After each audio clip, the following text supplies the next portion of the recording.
Everyone, welcome to Poonam education. तो आज हम बात करेंगे कंट्रोल एंड कोऑर्डिनेशन की।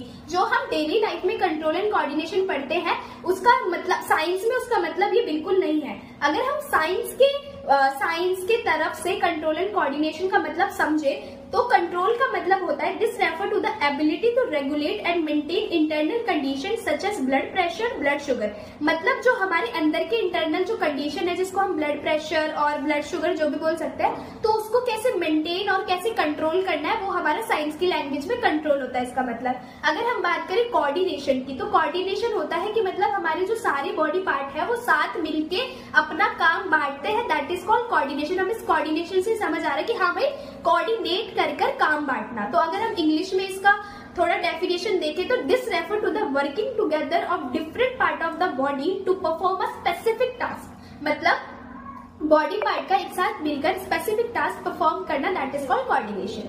अगर हम बात करें रिफ्लेक्स एक्शन, वॉलेंट्री एक्शन और इनवॉलेंट्री एक्शन का, तो रिफ्लेक्स एक्शन का मतलब ये होता है जब भी कोई काम हम सडन और इमीडिएट रिस्पॉन्स करें। अगर हम इसकी इंग्लिश में डेफिनेशन देखें तो reflex action is a sudden और immediate action response to a stimuli. इधर नया वर्ड आया स्टिमुली, तो हम स्टिमुली का मतलब जाने तो स्टिमुली का मतलब होता है जब भी हमारे इन्वायरमेंट में कोई चेंज आ रहा है तो हम उसमें रिस्पॉन्स करें, that is called a stimuli.